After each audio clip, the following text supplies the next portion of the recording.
And it's interesting. This league doesn't get enough credit for the balance and the depth of it. And Yale has been, even when we were at the top, the league was really good. I know that's Princeton, Penn, you see Dartmouth, you see Brown, Cornell is the runs that they've had. So we've had a tremendous league through the years, and give all the credit in the world to all of our teams and programs that have improved, and us being one of the ones through the years of my tenure. But you're right, we need to improve. I think we will, Jeff. Rob, I think we're having a nucleus of a young team that's improving and growing and gaining confidence. And more than anything, in this day and time, we were able to keep them together. So I know that's a common theme throughout of all of our industry. Can you keep your teams together, whether that's health or just keeping the bodies on your roster without leaving? Well, first off, I just want to give all honor and glory to my Lord and Savior, Jesus Christ. I feel very blessed and grateful to speak with you all. So yeah, my story is a little bit different. I was born in Houston as a kid, but I actually moved very early in my life to Japan and then did my high school years in Germany.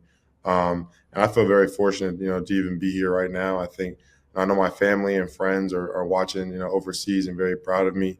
And if it wasn't for Coach Amaker, taking the opportunity on me to be here, like I don't know where I'd be. So I feel very grateful to be here, and my story is a part of that. So it's very unique, but just the beginning in my eyes. It's unique being at Harvard, being able to definitely have the basketball aspect and also being a student. But there's so much more to Harvard than just being a student athlete here, and opportunities like being able to write for the Crimson and being able to, go into film. We have a great media team here who I get a chance to work with and just learn from. So very grateful to be able to tap into those passions of mine as well. Yeah, well, my enemies at that time were definitely became some close friends of mine. I learned that all of us were there for a reason. We all competed at a high level, and it was nice to really come together and represent the Ivy League in the right way. But we really have some guys in the Ivy League who can go.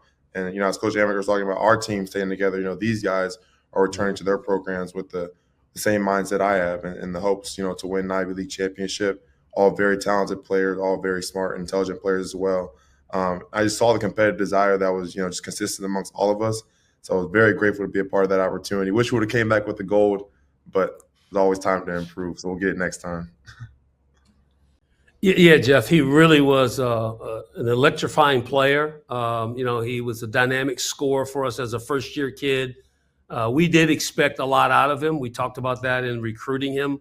We were really impressed with his instincts and creativity, on the basketball court. And we mentioned this in recruiting Robert. He'll be the first to tell you that I wanted to make sure that didn't change when he became a college player, played for us, played for me as the head coach, that I was going to expect him to maintain the aggressive creativity and the instincts and let me worry about, slowing him down or, is an expression, I know you know how, but do you know when? That's one of the ones we're looking at to improve with his game, knowing when to use his abilities and his talents now. That's the next step. But we talked about at the end of the season for him going into this year to solidify, all the praise that he earned, but he's also got to go into another direction now of also separating. It's time to separate himself as he goes forward. And the best way to separate yourself is by helping others get better and helping others, to be better players. And so as he grows and gets better, as all good players learn, when you make others better, that's when you really separate yourself. Your team gets better. You're a better player. You're a better teammate. And he's learning that. He's young, but boy, is he talented. And it's been more than basketball for me here at Harvard. That's another element of piece to me that maybe isn't widely as known. But, I serve different roles here on this campus. I'm a special assistant to our president. I'm also an executive fellow at the Harvard Business School. So those things for me are very fulfilling. And to be able to do that at Harvard is very meaningful to me. And I've been able to do this pretty much my whole tenure here. So this has been something that has made a lot of sense for me and for us. And these guys, our players, they I'm talking to them all the time about, being more than just a player. Well, I model that. That is a part of who I am and what I do. And I want them to know it's very authentic when I share those thoughts with them beyond the 94 by 50, an area, the thought that we have in our program, things we do. So this is all part of the educational journey, the transformational experience that I know that I can help bring about here at Harvard.